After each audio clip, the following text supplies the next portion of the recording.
মুর্শিদাবাদে স্বাগতম। আজ আমরা যে শহরে দাঁড়িয়ে আছি সেটি শুধু একটি জেলা নয়, এটি বাংলার গৌরব, ঐতিহ্য এবং ইতিহাসের জীবন্ত অধ্যায়।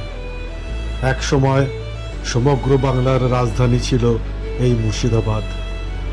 এখান থেকেই পরিচালিত হতো বাংলা, বিহার ও ওড়িশার শাসন। নবাবদের রাজনীতি, ইংরেজদের ষড়যন্ত্র, বাণিজ্যের উত্থান পতন এবং পলাশির যুদ্ধ সব কিছুর নীরব সাক্ষী এই ঐতিহাসিক ভূমি। আজ আমরা ঘুরে দেখব সেই সব স্থান যেখানে প্রতিটি ইট, প্রতিটি প্রাচীর যেন অতীতের অজস্র গল্প শোনায়। আমাদের প্রথম গন্তব্য কাশিম বাজার রাজবাড়ি। অষ্টাদশ ও ঊনবিংশ শতকে কাশিম বাজার ছিল ভারতের অন্যতম গুরুত্বপূর্ণ বাণিজ্য কেন্দ্র। রেশম, মসলিন, নীল ও মশলার ব্যবসার জন্য ইউরোপীয় বণিকরা এখানে কারখানা স্থাপন করেছিলেন।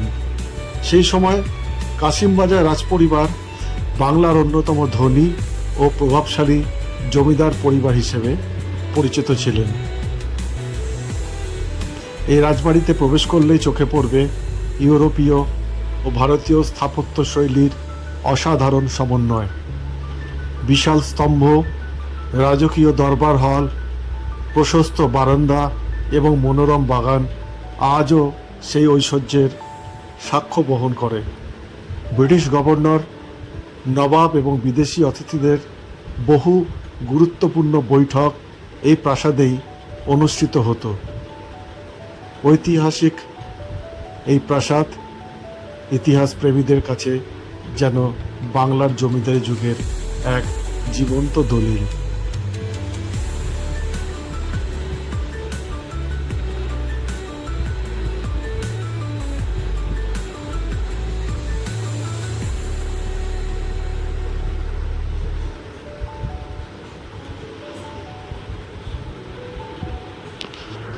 এবার চলুন হাজারদুয়ারি প্রাসাদে। মুর্শিদাবাদের সব থেকে বিখ্যাত স্থাপনা হাজারদুয়ারি প্রাসাদ। 1837 সালে নবাব নাজিম হুমায়ুন শাহ ব্রিটিশ স্থপতি ডানকান ম্যাকলিওডের তত্ত্বাবধানে এই বিশাল প্রাসাদ নির্মাণ করেন। নাম থেকে বোঝা যায় এখানে রয়েছে 1000 দরজা। তবে মজার বিষয় হলো এর মধ্যে অনেকগুলোই আসলে নকল দরজা। শত্রুকে বিভ্রান্ত করার উদ্দেশ্যেই এমন অভিনব নকশা করা হয়েছিল বলেই ধারণা করা হয়। বর্তমানে এই প্রাসাদ ভারতের অন্যতম সমৃদ্ধ জাদুঘর। এখানে সংরক্ষিত রয়েছে নবাবদের এবং ব্রিটিশদের ব্যবহৃত তরবারি, বন্দুক, কামান, রাজকীয় পোশাক, অলংকার, বিরল চিত্রকর্ম, পালকি, ইউরোপীয় আসবাবপত্র এবং বহু ঐতিহাসিক নথি। বিশাল ঝাড়বাতি, মার্বেলের সিঁড়ি এবং সুবিশাল দরবার হল নবাবী ঐশ্বর্যের অনন্য নিদর্শন। এবং এর উল্টো দিকে দেখা যাচ্ছে ইমামবাড়া। এটিও নবাবী যুগের এক স্থাপত্যের অন্যতম নিদর্শন। আর এই হাজারদুয়ারি প্রাসাদের সম্মুখেই রয়েছে একটি বিশাল কামান। এই কামানটির সৌন্দর্য এবং এর শিল্পকলা অবশ্যই ভালো লাগাবে এবং এটি সেই সময়কার ব্রিটিশ যুগের এক অন্যতম নিদর্শন। এরপরে আমরা যাচ্ছি মতিঝিল পার্ক। এটি একটি বাগান, খুব বড় দিঘি এবং অনেক গাছ দিয়ে ঘেরা। নবাবদের আমোদ প্রমোদের জায়গা ছিল এই মতিঝিল। বর্তমানে এখানে কিছু লাইট অ্যান্ড সাউন্ড শোয়ের ব্যবস্থা করা হয়েছে।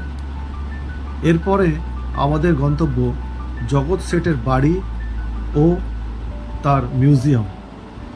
চলুন আমরা জগৎ শেঠের বাড়িতে ঢুকি। যদিও ভেতরের ফটো তুলতে অনুমতি দেওয়া হয়নি, তাই বাইরে থেকে আপনাদেরকে যতটা পারছি দেখাচ্ছি। জগৎ শেঠ কিন্তু কোনো ব্যক্তির নাম নয়, বরং এটি একটি উপাধি। ফতেহ চাঁদ মুঘল সম্রাট এই উপাধি পেয়েছিলেন। মুঘল সম্রাট ফতেহ চাঁদকে এই বিশেষ উপাধি দিয়েছিলেন তার পরিবার ছিল তৎকালীন ভারতের সবচেয়ে ধনী ব্যাংকার পরিবার। মুঘল সম্রাট থেকে শুরু করে বাংলার নবাব অনেকেই তাদের কাছে ঋণ নিতেন। পলাশী যুদ্ধের আগে রাজনৈতিক ষড়যন্ত্রে এই পরিবারের গুরুত্বপূর্ণ ভূমিকার কথা ইতিহাসে উল্লেখ রয়েছে। বাড়ির ভিতরে রয়েছে পুরনো মুদ্রা, নথিপত্র, মূল্যবান সামগ্রী এবং সেই সময়ের আর্থিক ব্যবস্থার নানা নিদর্শন।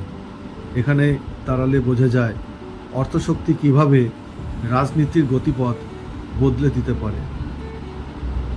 বাইরেই রয়েছে খুব সুন্দর একটি মন্দির, জৈন মন্দির এবং রাধেশ্যামের মন্দির। পুরো বাড়িটাই সেই সময়কার এক সুন্দর নিদর্শন। এবার এসে পৌঁছালাম নসিপুর রাজবাড়ি। ভাগীরথীর তীরে অবস্থিত নসিপুর রাজবাড়ি বাংলার জমিদারি ঐতিহ্যের এক অনন্য নিদর্শন। ঊনবিংশ শতকে রাজা কীর্তিচন্দ্র সিংহ এই প্রাসাদ নির্মাণ করেন। বিশাল দরবার হল, অলঙ্কৃত স্তম্ভ, সুদৃশ্য ঝাড়বাতি, রাজপরিবারে ব্যবহৃত আসবাবপত্র এবং প্রাচীন অস্ত্রশস্ত্র আজও সংরক্ষিত রয়েছে। প্রাসাদের ভেতরে অবস্থিত মন্দির ও সংগ্রহশালা দর্শকদের অতীতের রাজকীয় জীবনের সঙ্গে পরিচয় করিয়ে দেয়। বহু বাংলা ও হিন্দি চলচ্চিত্র শুটিং এখানে হয়েছে। এরপরে আমাদের গন্তব্য বৈষ্ণব আখড়া। গৈড়ীয় বৈষ্ণব ধর্মের অন্যতম গুরুত্বপূর্ণ এই তীর্থক্ষেত্র বহু শতাব্দী ধরে ভক্তদের আধ্যাত্মিক কেন্দ্র হিসেবে পরিচিত। এখানকার সবচেয়ে বড় আকর্ষণ বিশাল রূপোর রথ, যা ভারতের অন্যতম বৃহৎ রূপোর রথ হিসেবে বিবেচিত হয়। রথযাত্রার সময় হাজার হাজার ভক্ত এখানে সমবেত হন। কীর্তন, ভজন এবং ধর্মীয় অনুষ্ঠানের মধ্য দিয়ে পুরো এলাকা উৎসবের রূপ ধারণ করে।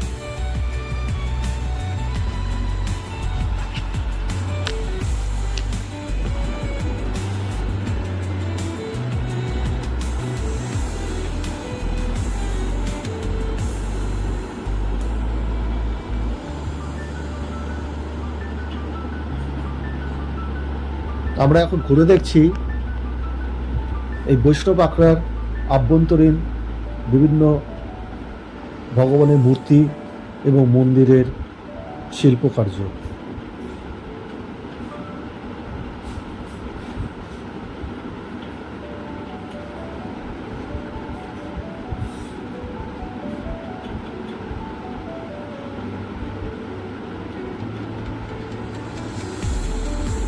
এরপরে আমরা যাচ্ছি যেটির নাম নিমখারাম দেউরি।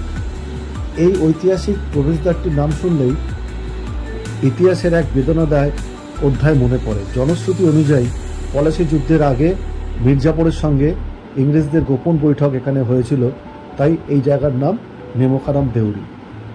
এরপর আমরা যাব বেগম আজিমুন্নিসার সমাধিক্ষেত্র দেখতে। নবাব মুর্শিদ কুলি খাঁর কন্যা আজিমুন্নেসাকে ঘিরে নানা কিংবদন্তি প্রচলিত।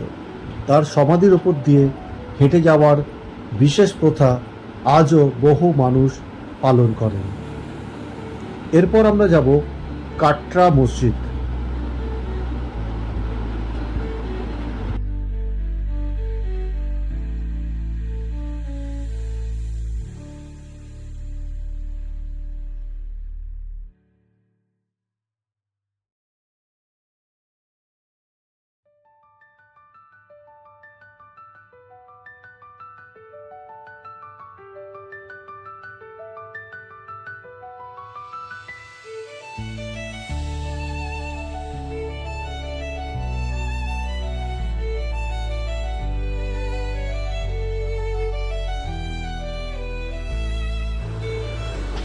(1724 সালে নবাব মুর্শিদ কুলি খাঁ এই বিশাল কাটরা মসজিদটি নির্মাণ করেন। এটি শুধু একটি উপাসনালয় নয়, বরং ইসলামী শিক্ষা ও ধর্মীয় কর্মকাণ্ডের অন্যতম কেন্দ্র ছিল।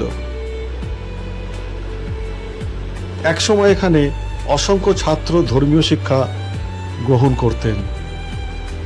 নবাবের ইচ্ছা অনুযায়ী তাকে মসজিদের প্রধান সিঁড়ির নিচেই সমাধিস্থ করা হয়, যাতে মানুষ তার কবরের উপর দিয়ে হেঁটে মসজিদে প্রবেশ করেন। এটা ছিল তার শেষ অন্তিম ইচ্ছা। এই জায়গাগুলোতে একসঙ্গে বহু মানুষ বসে নামাজ পড়তেন।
এসে পৌঁছালাম কাঠগোলাপ বাগানে। সামনে সার দিয়ে টাঙা দাঁড়িয়ে আছে মুর্শিদাবাদ এবং বহরমপুর ভ্রমণ করার উদ্দেশ্যে।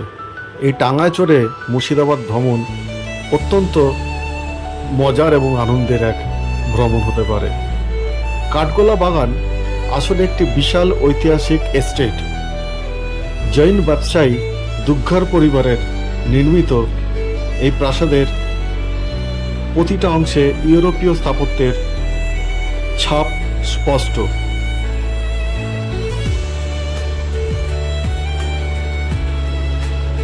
আমরা এই বাগানে ঢুকতেই দেখলাম এই প্রাসাদের যারা নির্মাতা তাদের দুটো মূর্তি রাখা রয়েছে। এই কাঠগোলাপ বাগান প্রতিষ্ঠা করেছিলেন জৈন ব্যবসায়ী লক্ষ্মীপদ সিং দুগ্গার। পরবর্তীকালে তার উত্তরসূরি রাজা ধনপদ সিং দুগ্গারের উদ্যোগে 1873 সালে নির্মিত হয় আজকের এই দৃষ্টিনন্দন প্রাসাদটি।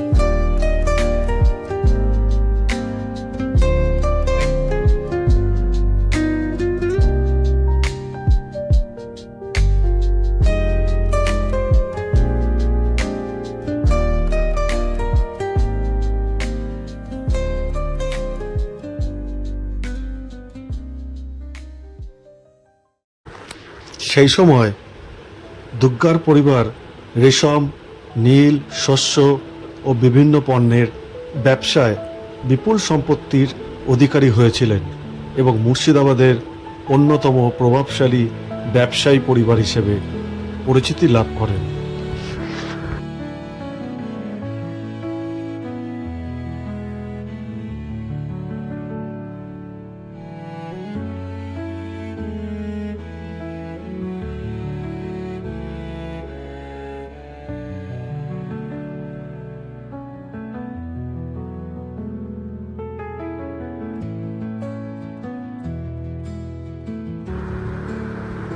প্রাসাদটির ইতালীয় ও ইউরোপীয় ধ্রুপদী স্থাপত্য শৈলীতে নির্মিত বিশাল স্তম্ভ, উঁচু বারান্দা, মার্বেলের মেঝে, নকশাদার সিঁড়ি, বেলজিয়াম কাচের জানালা, সুদৃশ্য ঝাড়বাতি এবং রাজকীয় আসবাবপত্র প্রাসাদের প্রতিটি কোণকে অনন্য করে তুলেছে। ভেতরের কক্ষগুলিতে এখনও সংরক্ষিত রয়েছে পুরানো আসবাবপত্র, মূল্যবান চিত্রকর্ম, আয়না, ভাস্কর্য এবং ইউরোপ থেকে আনা নানা অলংকার, যা সেই সময়ের বিলাসবহুল জীবনযাত্রার পরিচয় বহন করেন।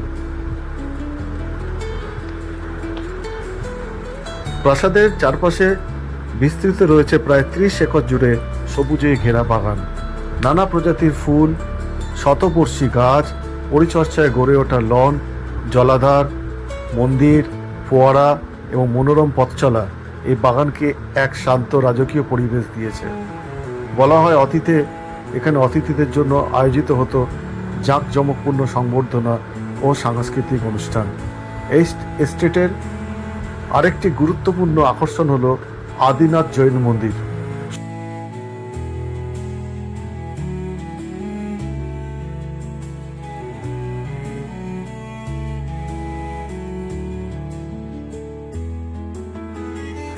এবার আমরা যাব মুর্শিদাবাদের অন্যতম প্রাচীন ও পূজিত শিব মন্দির পাতালেশ্বর মহাদেব মন্দির। শতাব্দী প্রাচীন এই মন্দির শুধু একটি ধর্মীয় স্থান নয়, বরং স্থানীয় মানুষদের অগাধ বিশ্বাস ও ভক্তির কেন্দ্র। জনশ্রুতি অনুসারে এখানে প্রতিষ্ঠিত শিবলিঙ্গটি স্বয়ম্ভূমা নিজে থেকেই প্রকাশিত। সেই কারণেই ভক্তদের বিশ্বাস বাবা পাতালেশ্বর অত্যন্ত জাগ্রত দেবতা এবং আন্তরিক প্রার্থনা করলে তিনি ভক্তদের মনোবাঞ্ছা পূর্ণ করেন। মন্দিরের নাম পাতালেশ্বর হওয়ার কারণ নিয়ে নানা কিংবদন্তি প্রচলিত। অনেকের মতে শিবলিঙ্গের নিম্নাংশটি অনেক গভীর পর্যন্ত ভূগর্ভে বিস্তৃত, যার শেষ আজও কেউ খুঁজে পায়নি। মহাশিবরাত্রি, শ্রাবণ মাস, চৈত্র সংক্রান্তির সময় এখানে হাজার হাজার ভক্ত আসে। মুর্শিদাবাদ ভ্রমণের অন্যতম সুন্দর ও স্মরণীয় অভিজ্ঞতা হলো ভাগীরথী নদীর নৌকায় পার হওয়া। এই নদী শুধু একটি জলাধার নয়, বরঞ্চ বাংলা ইতিহাস, বাণিজ্য সভ্যতার অন্যতম প্রধান সাক্ষী। একসময় এই ভাগীরথী নদীপথ দিয়ে নবাবদিয়ার রাজকীয় বজরা চলাচল করত। বিদেশি বণিকদের জাহাজ ভিড়ত নদীর ঘাটে।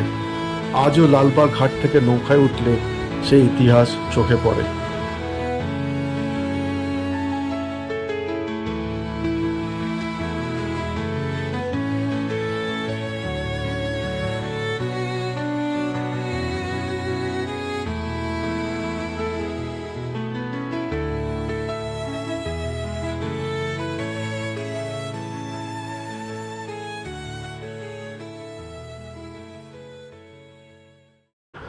আমরা এবার এসেছি ভারতের অন্যতম পবিত্র তীর্থস্থান কিরিটেশ্বরী শক্তিপীঠে। হিন্দু পুরাণ অনুসারে রাজা দক্ষের যজ্ঞে দেবী সতী আত্মাহুতি দেবার পর শোকাহত মহাদেব তার দেহ কাঁধে নিয়ে বিশ্বজুড়ে তাণ্ডব শুরু করেন। তখন ভগবান বিষ্ণু সুদর্শন চক্র দিয়ে সতীর দেহ 51টি খণ্ডে বিভক্ত করেন। বিশ্বাস করা হয় দেবীর সতীর কিরিট বা মুকুট এই স্থানে পতিত হয়েছিল। সেই থেকেই এই স্থানের নাম হয় কিরিটেশ্বরী এবং এটি 51 শক্তিপীঠের অন্যতম হিসেবে পূজিত।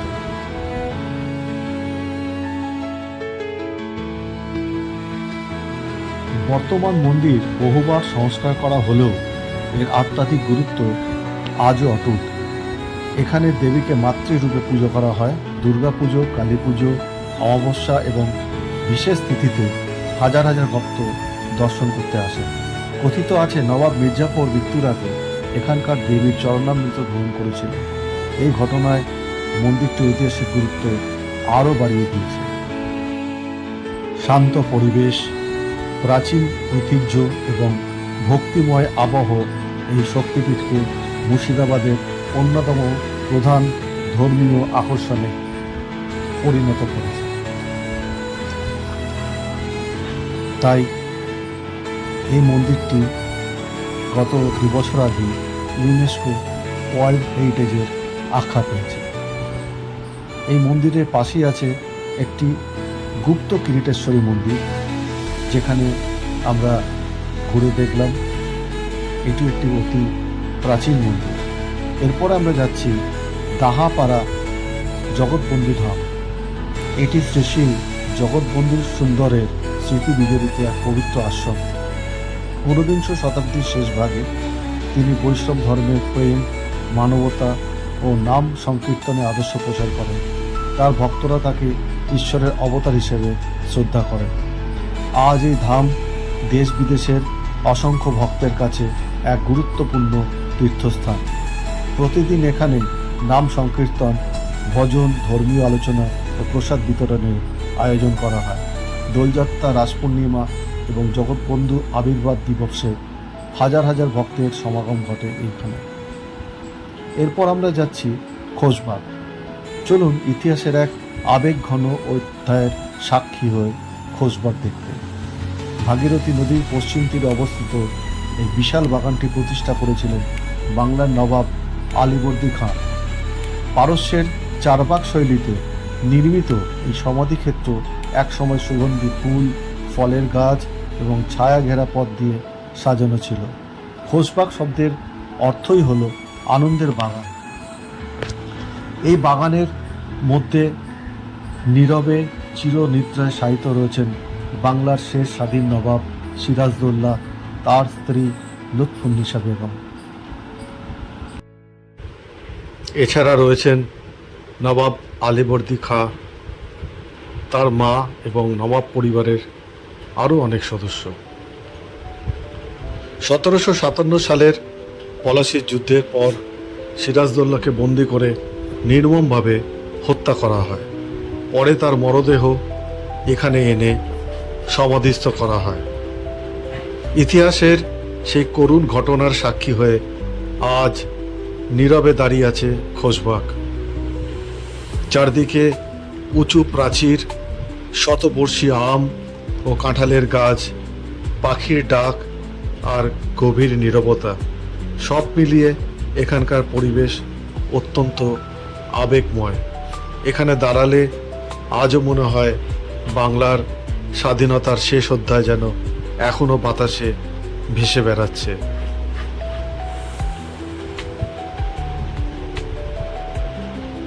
খোশবাগ তাই শুধু একটি সমাধিক্ষেত্র নয়, এটি বাংলার গৌরব, বেদনা এবং ইতিহাসের এক অমূল্য স্মৃতিসৌধ।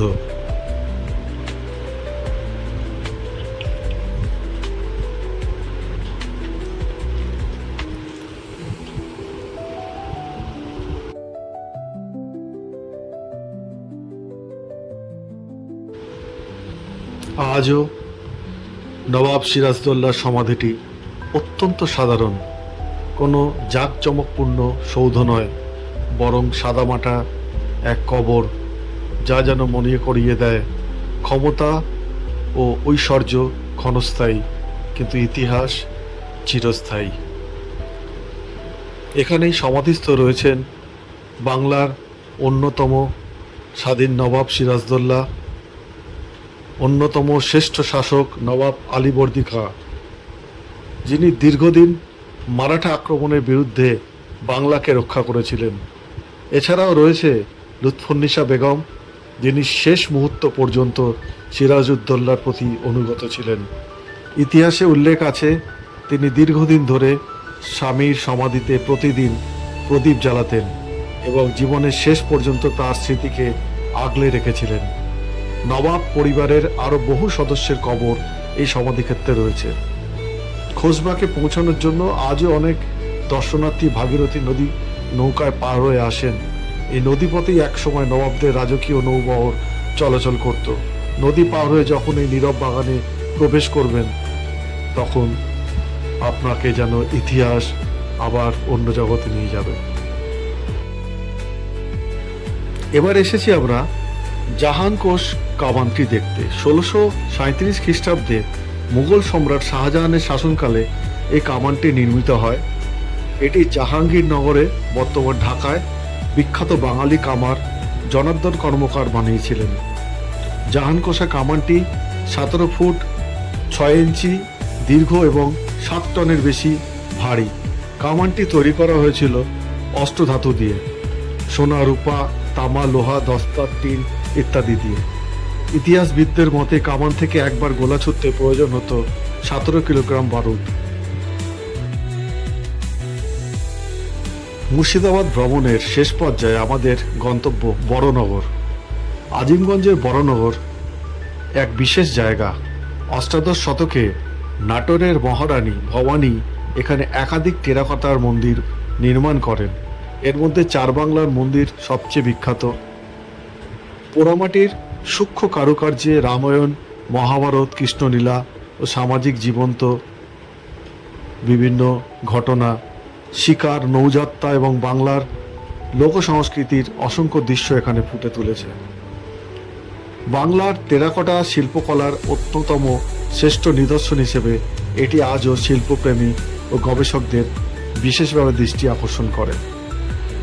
মুর্শিদাবাদ শুধু একটি ভ্রমণ স্থান নয়, এটি বাংলার আত্মপরিচয়ের এক অমূল্য অংশ। এখানে ইতিহাস আছে, স্থাপত্য আছে, ধর্মীয় ঐতিহ্য আছে, আছে নদী, প্রকৃতি আর মানুষের অগণিত গল্প। তাই যদি ইতিহাসকে কাছ থেকে অনুভব করতে চান তবে একবার অবশ্যই ঘুরে আসুন। মুর্শিদাবাদের প্রতিটি পথ, প্রতিটি প্রাসাদ আর প্রতিটি স্মৃতিস্তম্ভ আপনাকে ফিরিয়ে নিয়ে যাবে বাংলার সেই গৌরবময় অতীতে। তাই আর দেরি না করে চলে আসুন মুর্শিদাবাদে।